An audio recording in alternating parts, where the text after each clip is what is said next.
Okay, so yesterday we talked about oxidation and reduction chemistry. We said that reduction is a reaction where you gain electrons for a specific atom, and oxidation is where you lose electrons for a specific atom. But in order to do that for organic compounds, we first need to identify oxidation numbers, which is what you practice on your pod. And the key to doing that is remembering which atom in a covalent bond is more electronegative. That atom's going to essentially take all of the electrons. We went through a few examples where we went through this, but then the question is, what agents can we use to accomplish an oxidation or a reduction? So now let's first start out talking about reducing agents, and then later on we'll talk about oxidizing agents. All right, so let's look at reducing agents for aldehydes and ketones first.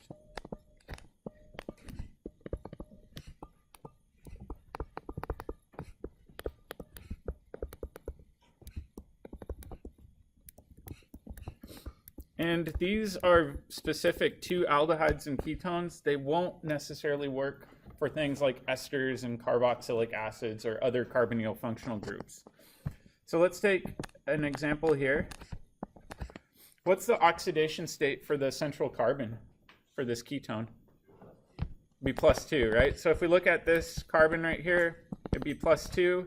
If you think about it, we could potentially reduce that double bond to a single bond and make an alcohol. What's the oxidation state for this central carbon? What was it? +1. All right, so we would count half of the electrons between the carbon-carbon bonds. However, we would count both of the electrons to the hydrogen. So is it really going to be +1? It would be 0. So remember that there is an assumed hydrogen here that's not shown. We would count both of those electrons when we're determining the oxidation state. So in this reaction, we will have gained 2 electrons. All right, what methods do we know of for turning a double bond to a single bond? We've seen one already. Think about alkenes. How can we turn an alkene to an alkane? H2, and we need some sort of catalyst. So you do see this in some textbooks where you can do this with something like palladium or platinum. However, I'm going to make a note here that this is not common.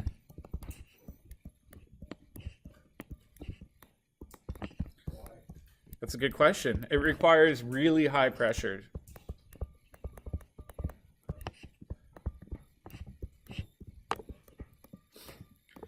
So as an organic chemist, if I saw somebody doing this, I'd say there's much easier techniques available to accomplish this same transformation that avoids the use of high pressure hydrogen gas. That's just a recipe for something going wrong. All right, so chemists were trying to figure out a way of basically accomplishing the same transformation where you can install a hydrogen down here and a hydrogen on the alcohol at the same time that avoided the use of hydrogen gas. And in order to do that, they investigated a lot of reducing agents, primarily hydride reducing agents. So let's take a look at some more modern examples.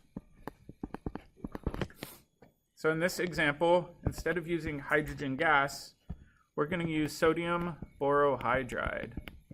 We saw this reagent before when we were doing the oxymercuration demercuration. So this was the second step, is the demercuration.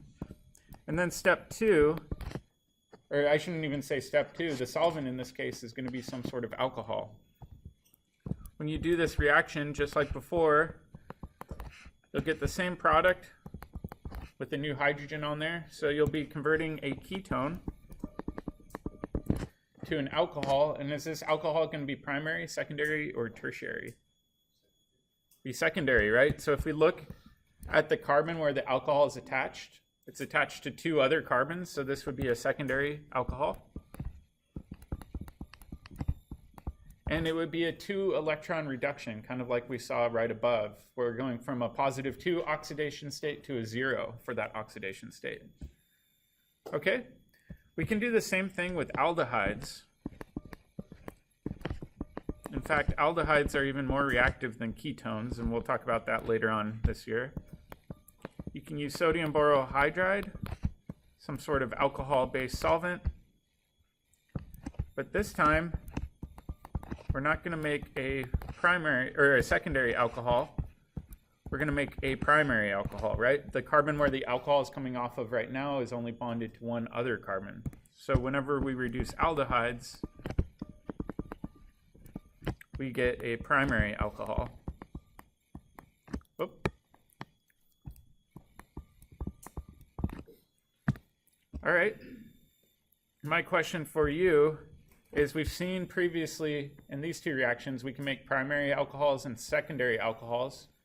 Is there a way to make a tertiary alcohol from a reducing agent reaction?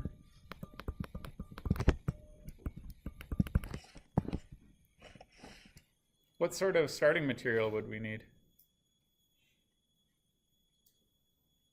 Well, we could say, well, maybe this bond used to be a double bond. So working backwards, you could say, maybe it looks like this. What's wrong with that? It's a Texas carbon. I would look at this and I would write, yeah, that's not allowed.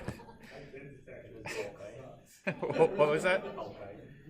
So you were asking about an alkyne?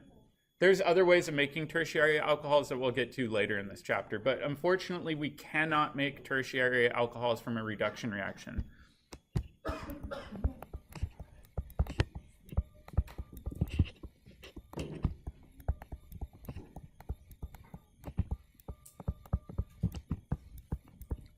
So we'll cover how to make tertiary alcohols later, but we have to be a little bit more elaborate when we're attempting to make tertiary alcohols.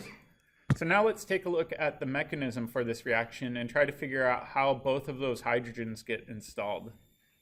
The mechanism's pretty straightforward.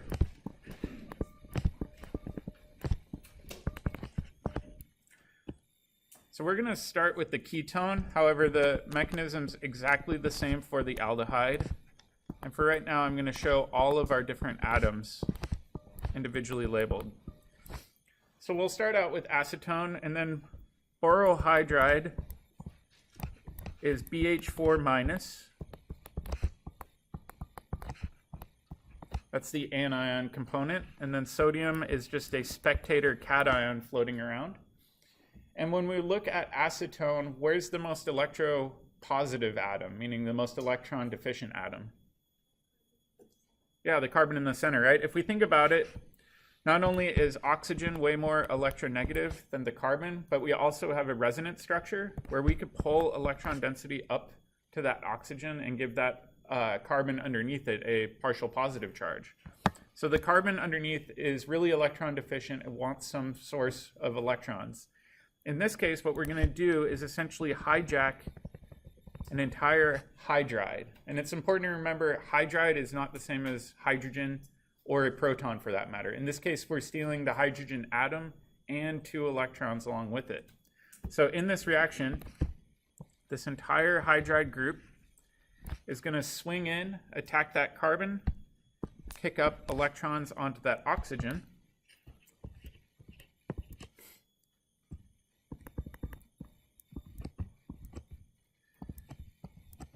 Now this oxygen has 3 lone pairs and a negative charge. We have a new covalent bond to that central carbon, to the new hydrogen that was installed. And we have sodium floating around as a countercation. We can't just have an anion all by itself.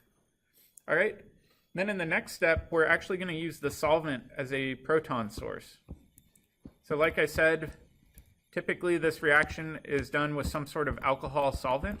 This could be methanol, it could be ethanol, any sort of alcohol would work, even water would work for some reactions. And this oxygen is just going to steal a proton from the alcohol.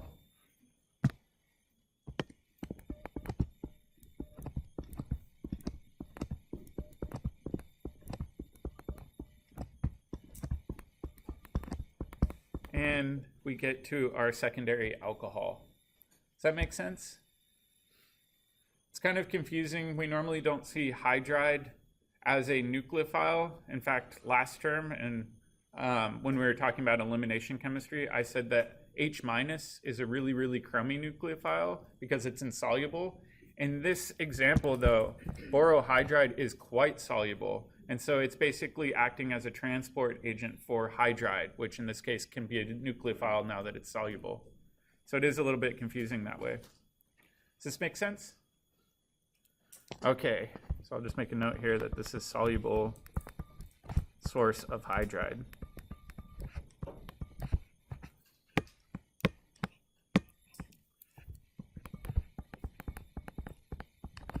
And then I'll write cannot use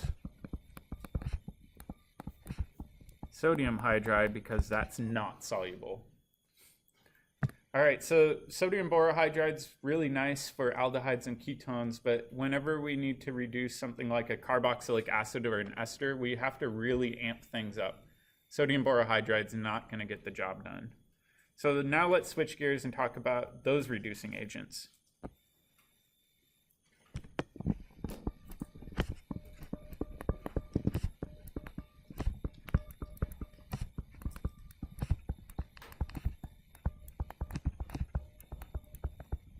So for carboxylic acids and esters.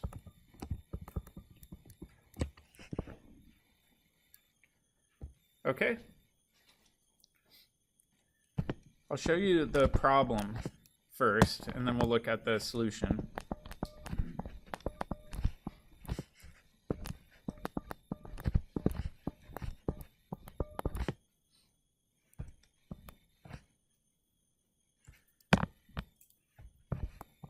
So if you treat a carboxylic acid with sodium borohydride and an alcohol solvent,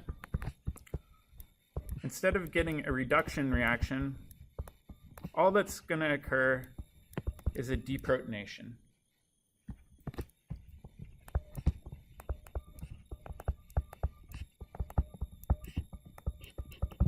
And I'll just put a little sad face there. It'd be a heck of a lot easier to deprotonate this using something like sodium hydroxide rather than an expensive source of hydride like sodium borohydride.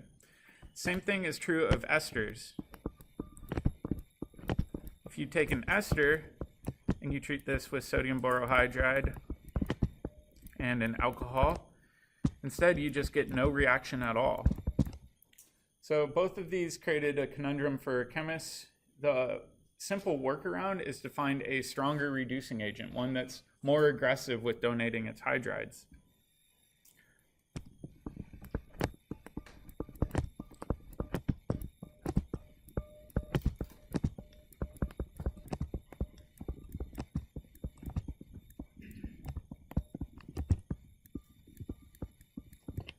All right, so now let's scroll down and look at these stronger reducing agents that we can use. We'll start with carboxylic acids.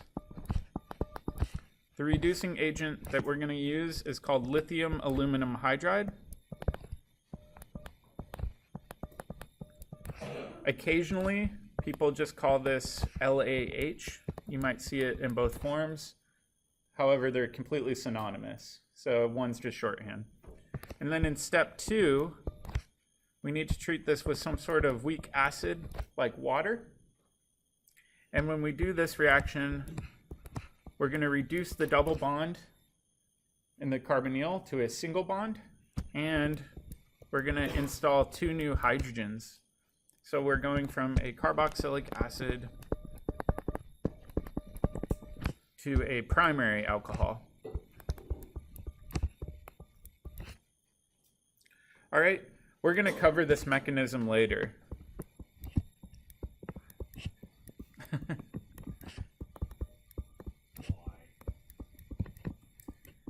Unfortunately, it doesn't really fit in as neat and tidy with the mechanisms we're covering. And in fact, the textbook doesn't cover this until we hit the chapter on carboxylic acid chemistry. If you are curious about it, though, I would encourage you to flip to the carboxylic acid chapter and pull up that mechanism.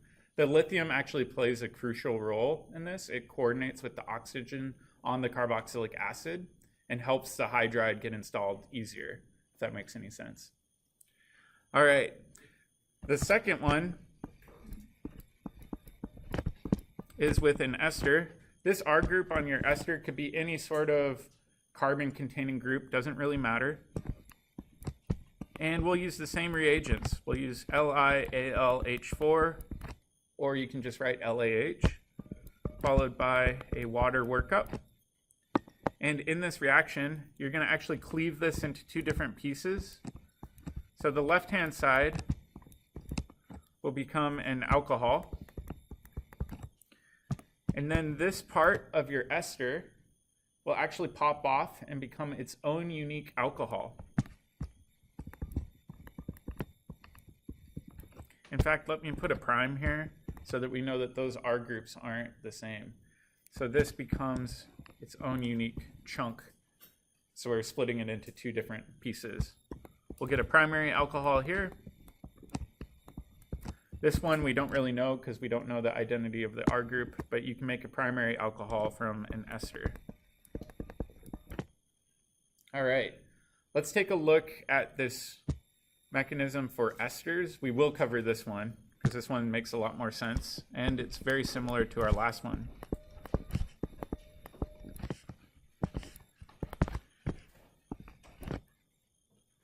Actually, let's do a specific example. Yeah.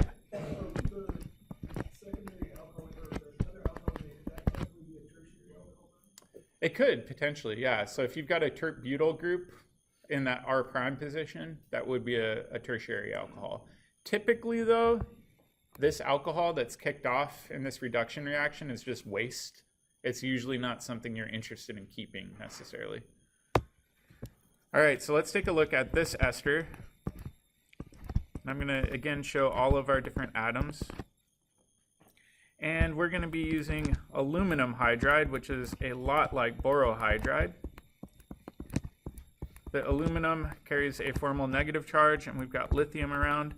The lithium can do Lewis acid-base chemistry with this oxygen. However, it's not as important for this mechanism as it is for the carboxylic acid mechanism. Okay, so just like before, we know we're going to take a hydride, attack this central carbon. We're going to kick up electrons onto that oxygen.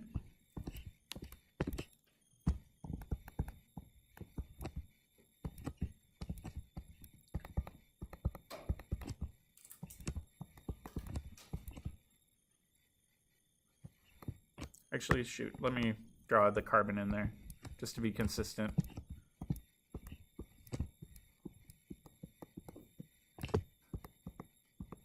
All right, this top oxygen has a negative charge on it, and lithium will be the counter cation for this. Now we need to essentially lop off this group over here and pop it off. How do you think we can do that? I'll give you a second to think about it and check with your neighbor and see if you have a proposal for how to lose the group circled in green. Does anybody have an idea? What do you think?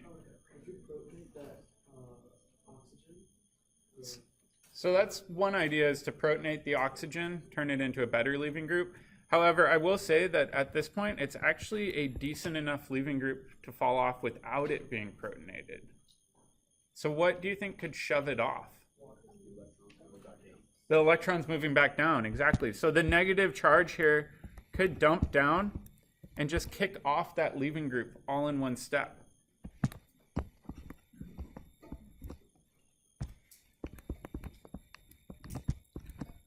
The cool thing with this is we're actually going to make an aldehyde intermediate. So we go from our ester to our aldehyde, and then we also kicked off our methoxide anion that's just going to be floating around in solution at this point by itself. However, it's really, really, really hard to stop at the aldehyde. The aldehyde is easier to reduce than the ester. So if there's any remaining aluminum hydride around, this can continue reacting. It's uncontrollable. You can't stop at the aldehyde using these reagents. So in the next reaction, this hydride will attack into the aldehyde, kick up electrons.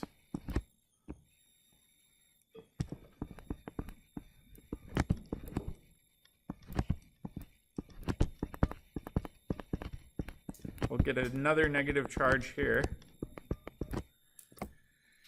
And lithium will still be floating around as our countercation.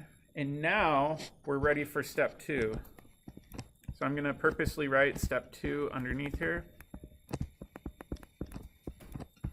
where we need some sort of weak acid.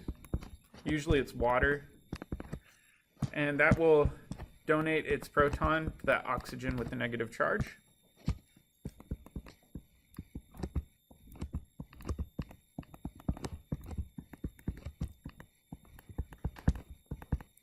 And then you get your primary alcohol.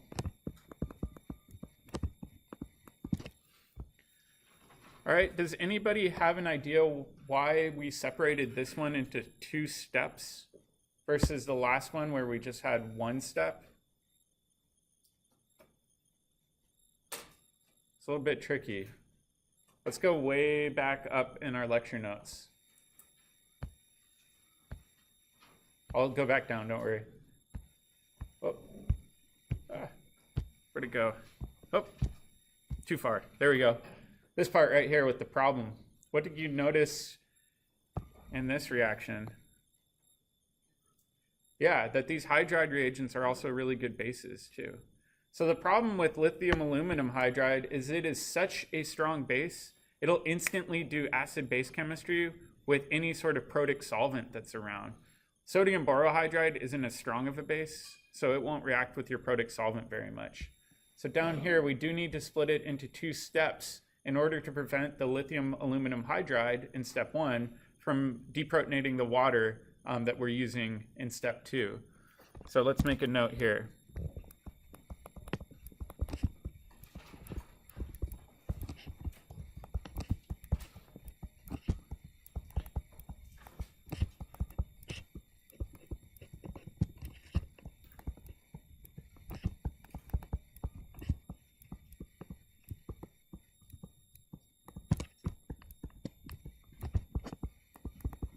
So it is a small difference, but a really important one. The acid-base chemistry isn't a problem with sodium borohydride. It's a gentle reducing agent. But with lithium aluminum hydride, it's really, really, really strong. So we have to break it apart into 2 different steps. All right, at this point, normally somebody will raise their hand and they'll say, well, lithium aluminum hydride is such a strong reducing agent. Why don't we just use it for everything? And that's a fair question. Why do you think we don't use it for everything? It's expensive, and it takes 2 steps to work with. As a chemist, I want to avoid the work. I don't want to do 2 steps. So in general, chemists only use lithium aluminum hydride when they absolutely have to. It's actually a much harder reagent to handle. It takes more work to purify. It's a lot easier to use sodium borohydride. So typically we only use it with these 2 situations. All right, so let's write a little summary.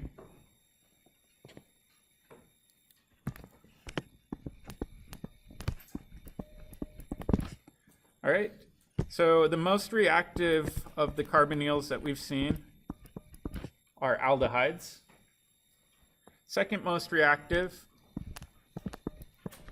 are ketones. Third most reactive are esters. And then the least reactive are carboxylic acids. So we'll make a little note here that this is harder to reduce.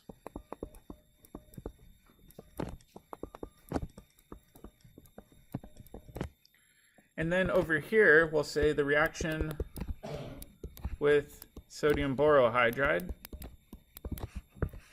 With an aldehyde, what sort of functional group would we get out if we treat it with sodium borohydride? We'll get an alcohol, but what sort of alcohol? Primary alcohol.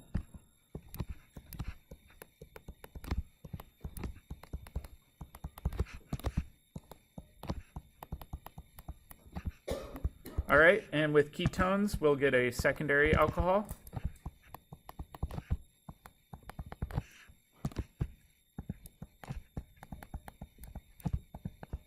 All right, what about with esters? No reaction.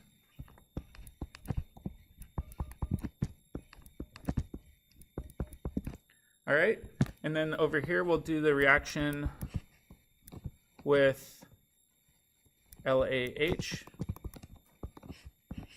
in step 1 and then water in step 2. What happens if we treat an aldehyde with LAH? Will we get no reaction? It'll still make a primary alcohol. It's just you're making more work for yourself, right? So over here we could say we'll get the exact same product. We'll get a primary alcohol. And same thing with our ketone. We'll get our secondary alcohol.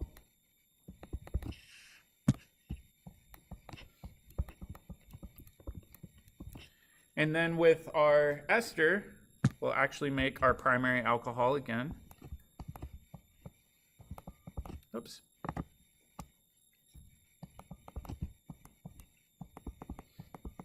And same thing with our carboxylic acid.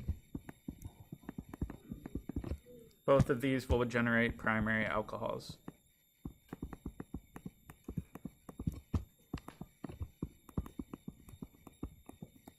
Like I said before, we can't make tertiary alcohols using any of our reduction techniques. It would rely on us using some sort of Texas carbon precursor, which we know don't really exist.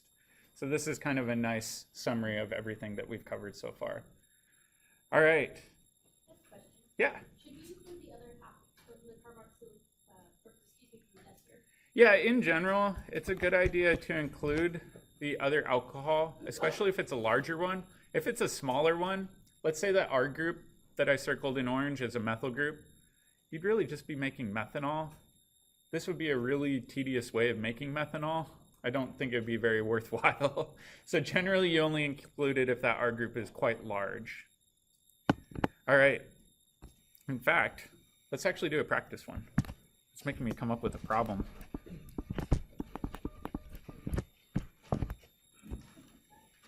All right, the first one involves a lactone.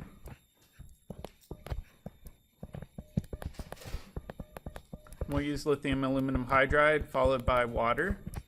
I want you to help me predict what the product would be for this one.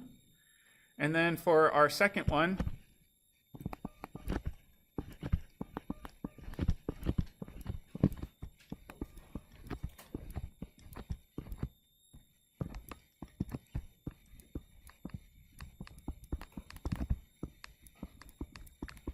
we'll use sodium borohydride.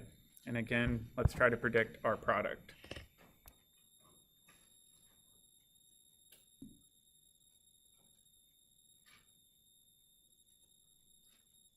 I'll give you a hint too. On number 1, it's really helpful to number your carbons.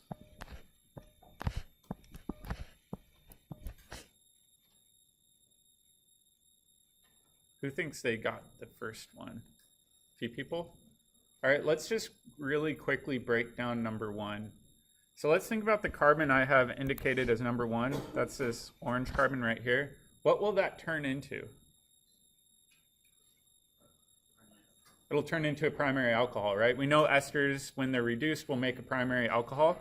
So I'm just going to really quickly kind of break this apart and say, all right, carbon 1 right here is going to be a primary alcohol. Carbon 2 will stay put. Carbon 3 will stay put. Carbon 4 down here will stay put. Carbon 5, which is right over here in red, has an oxygen attached. What will that oxygen become when it breaks off? It will become a primary alcohol.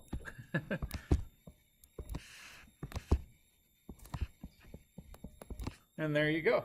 So we've made a diol from this. So you can actually ring open some of these cyclic esters, in which case, like you were talking about, Leslie, the leaving group is absolutely important in this one. We can't neglect it at all because it's actually part of the parent itself.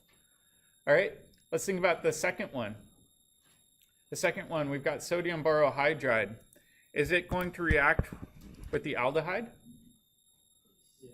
Yes. So I go over here and I say check, that'll get reduced. What about this part right here? No. So I'd write no reduction. Okay, so what will that aldehyde that I circled in yellow become? Primary alcohol. So again, we can go ahead, just kind of piece this all together. And then this whole portion, that's the ester portion, is essentially watching the reduction take place but not participating in it. So you do have to be very aware, if you've got a compound with different functional groups, which functional groups will react and which ones will stay put. Does that make sense? All right. So our next section, we're actually going to look at compounds like this first one that I've circled in orange. These are called diols. We've seen diols before in our addition chapter.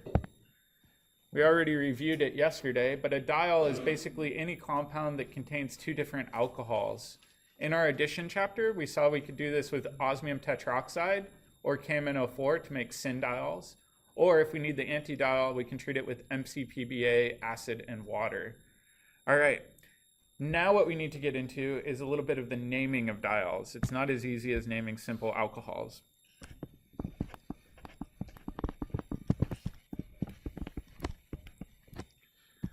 All right, so I'll show you two different naming techniques. Both are commonly used in chemistry.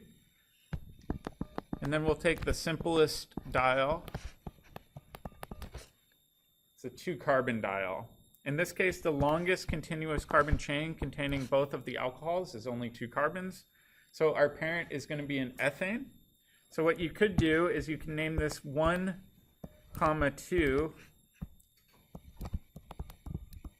ethane diol. So just like before, you need to indicate the longest parent chain that contains your functional group, in this case both functional groups, and then you want to number which carbon each alcohol is coming off of. So in this case it'd be 1,2 ethane diol, or in this example you could call it ethylene glycol. Kind of a choose whichever one you like. People get really confused with this and they say ethylene, this has an ENE in it. There's no alkene in our molecule that we're trying to name. Why are we using alkene type nomenclature for this sort of naming convention? And that gets into a little bit of the history of organic chemistry. So I did want to break this down. Oops, that should be a CH2.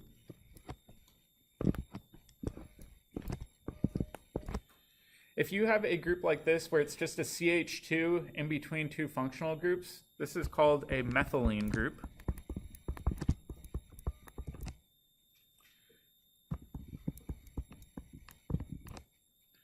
And then if you've got, let's say, a CH2, CH2 spacer in between two different functional groups, this would be an ethylene group.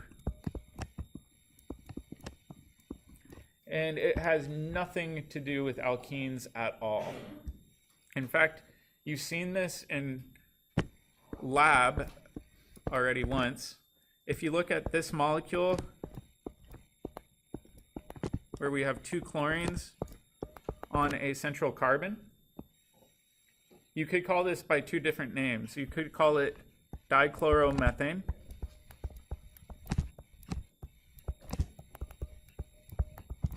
or if you look at it, we've got a methylene group there. You could call this methylene chloride.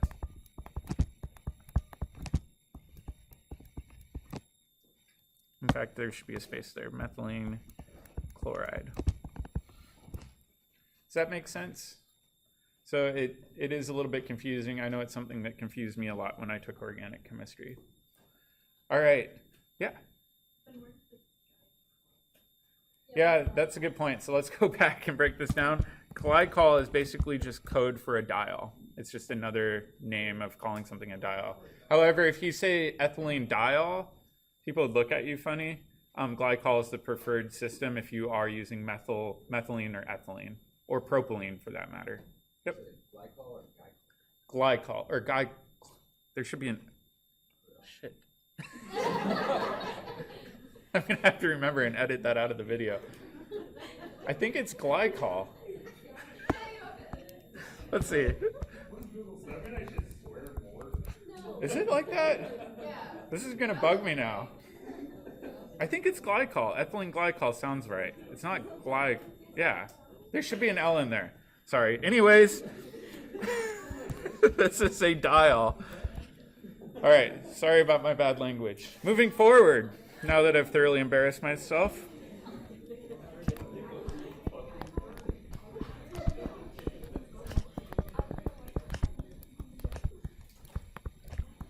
All right, there's a bunch of different ways you can use to make diols. Some we've seen, some we just learned about today. So let's take another example.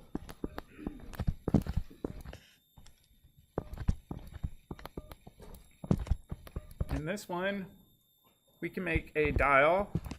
What reagent would we need?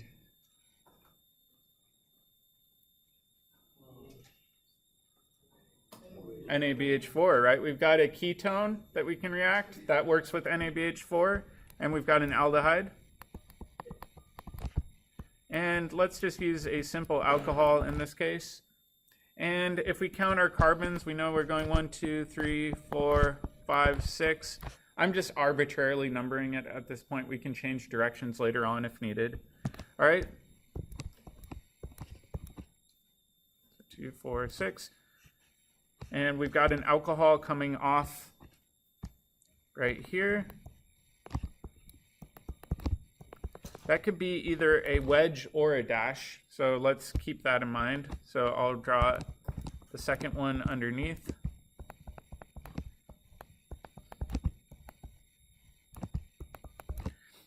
And then over on the very last carbon, that's going to become an alcohol too, but we don't need to worry about stereochemistry. Right? What's the relationship between these two diol products? They're enantiomers, right? So we've made a mixture of enantiomers in this example. What I want you to do is to help me name this one. So let's try to name it using our IUPAC rules. So we want to identify the longest continuous carbon chain containing the alcohols, which is just that simple backbone. Should we number going left to right or right to left? Right to left. We want to minimize numbering, so I go 1, 2, 3, 4, 5, 6. So this numbering that I used in green over here, we're just going to kind of throw out the window. I just do that sometimes to keep track of how many carbons I have. All right, so what I want you to do is to predict the IUPAC name, including stereochemistry, and then check with your neighbor.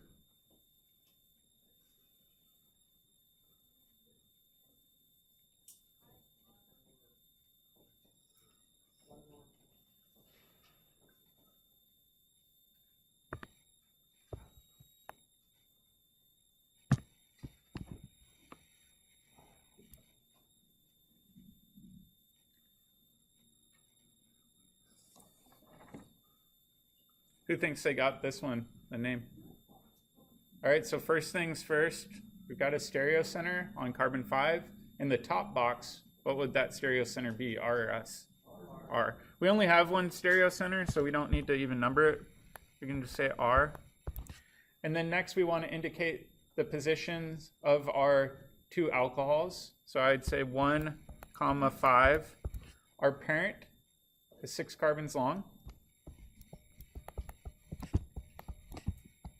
And then our suffix in this case will be diol. I would avoid using the glycol unless it's something super duper simple.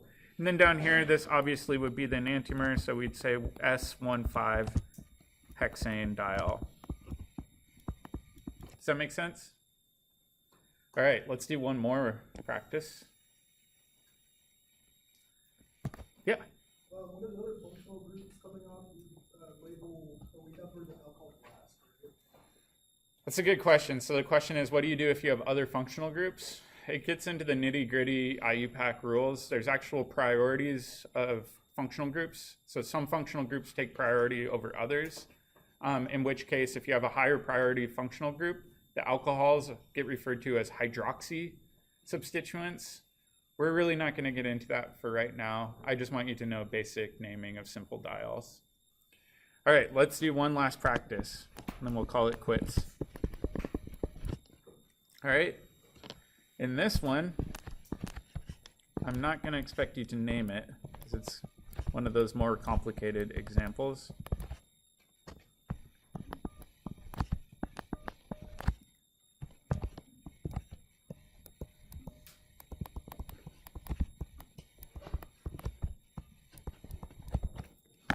Actually, let me change this to ethanol.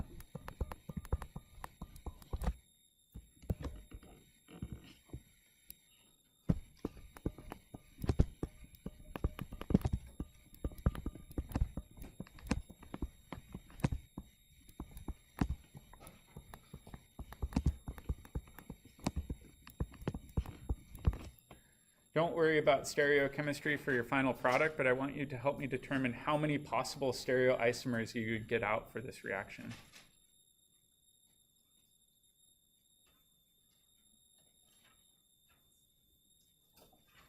See a show of thumbs. Who thinks they got this one? Who needs more time? All right, I think we're good to go. So this ketone over here, will that react? Yep.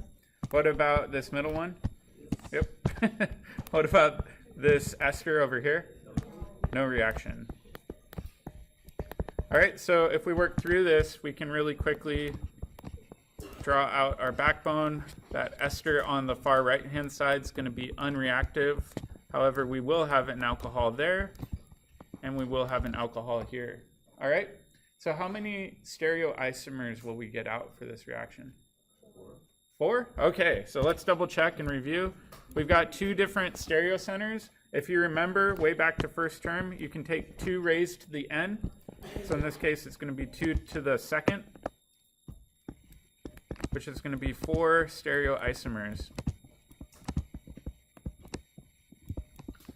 There are techniques for avoiding getting a mixture of stereoisomers. However, you have to use a chiral reducing agent.